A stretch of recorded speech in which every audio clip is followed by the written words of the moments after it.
ito raw mga vendor na mga dati pang nandiyan dyan. No? Kasi para sa kaalaman ng lahat, hindi po natin sila pinayagan na sa Recto, sa Juan Luna, sa Soler. Lahat sila doon, di pwede nang bumalik. Kasi yon ibinalik na natin sa taong bayan. Bilang pagpapakita ng pagkalinga at pagmamalasakit sa ating mga maliliit na manininda, pinayagan natin sila. July 1, wala nagbabago. July 1. Ilaya, Carmen Planas, Tabora, Santo Cristo.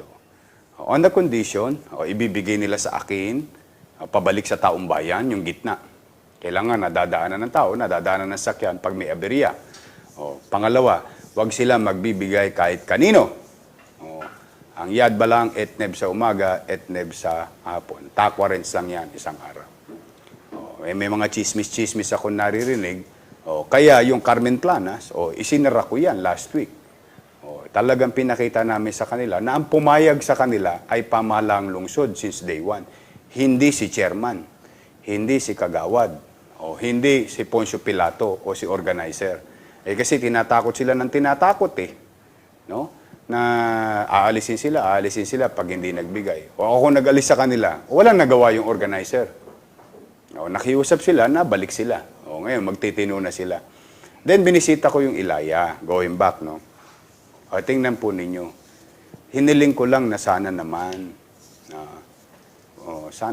linisin ninyo. Sinabi ko ilagay nyo sa tamang sisidlan. Ano ba naman dun sa hirap na, mahirap ba yung hinihingi ko? Ayan, tingnan po ninyo. Ayan, nasa screen ninyo. Kaya, nakalulugmok. Talagang, anyway, nandyan na yan. Ngayon, hindi ko na po muna sila pinagtitinda sa Ilaya. Aayusin ko po yung Ilaya na yan. Pasensya na kayo. Siguro naman, hindi ako nagkulang ng paalala. Binababoy ninyo at sinasalaula ninyo yung Maynila. Hindi ko naman papayagan. Sapagkat totoong kayo'y nangangailangan ng hanap buhay. Pero hindi ko ipagpapalit yung karapatan ng higit na nakararami na dapat makinabang ng isang malinis na kalye upang kayo'y iilan na mapaboran ng pamahalaan. Mali po yun.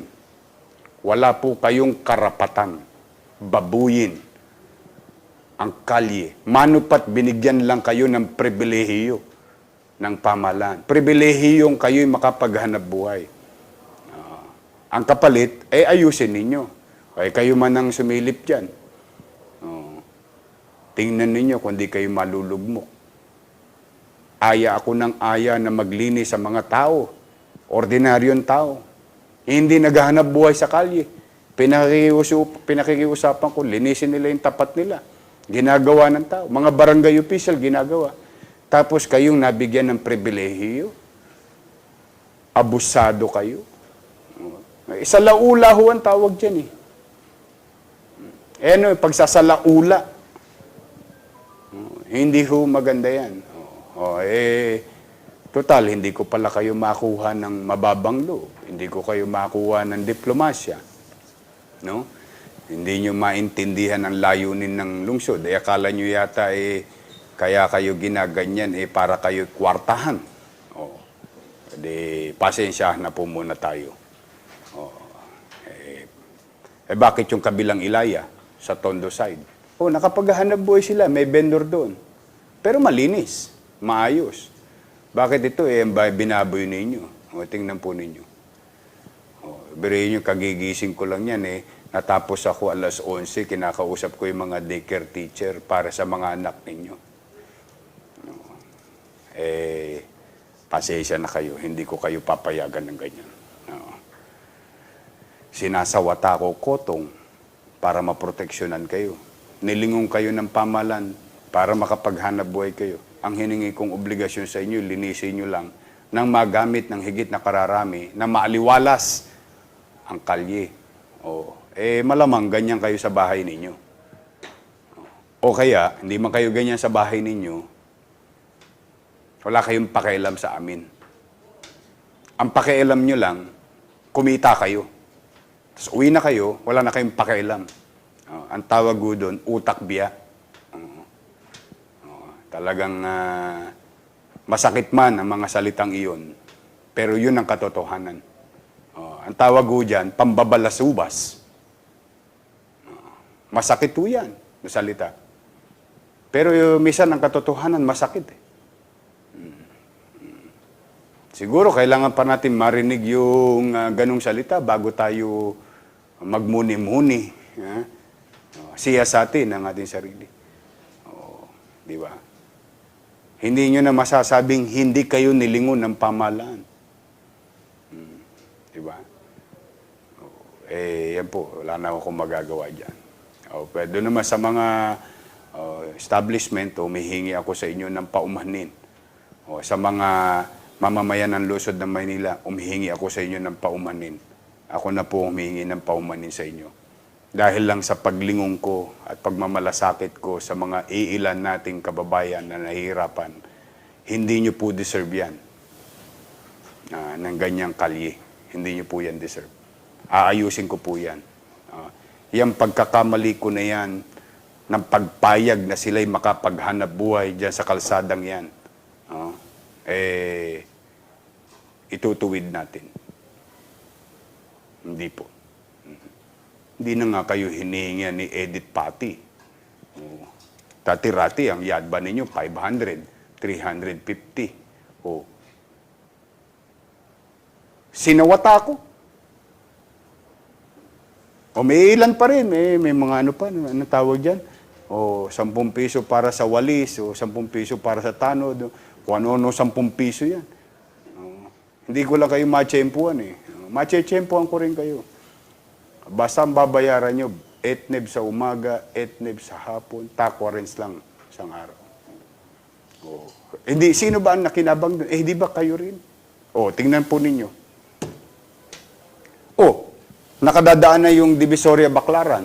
Nakadadaan na MCU Divisoria. Cubao Divisoria. Di lahat ng tao nakadadaan na. Di ba tumaas ang benta ninyo? Bakit? Nakapapasok na sa inyo yung tao eh. Di maraming benta kayo. Marami na kayong benta.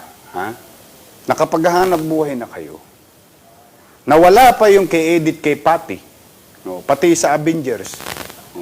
Nangaubos lahat. Hindi nyo pa pinahalaghan.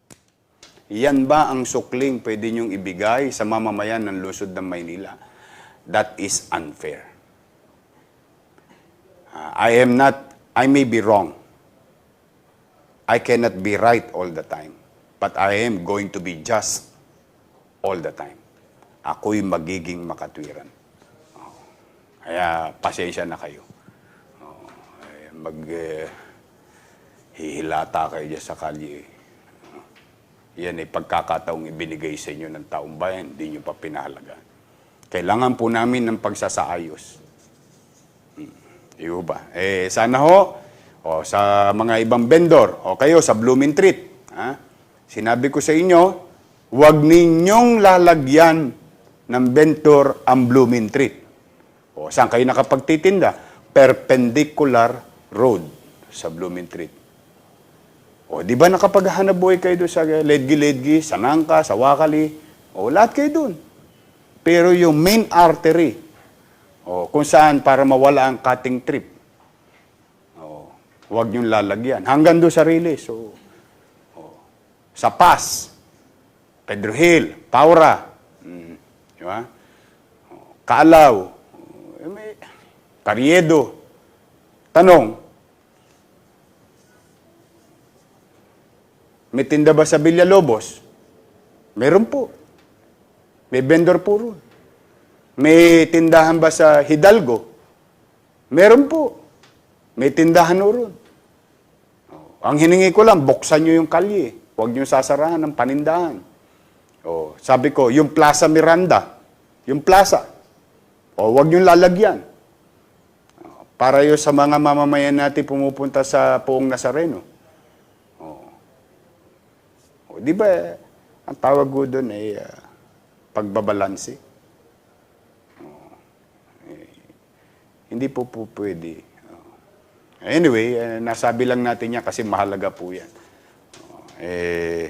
Sige po, iwasan natin ng kadugyutan sa buhay. Pwede tayong mahirap, pero hindi tayo kailangan madumi.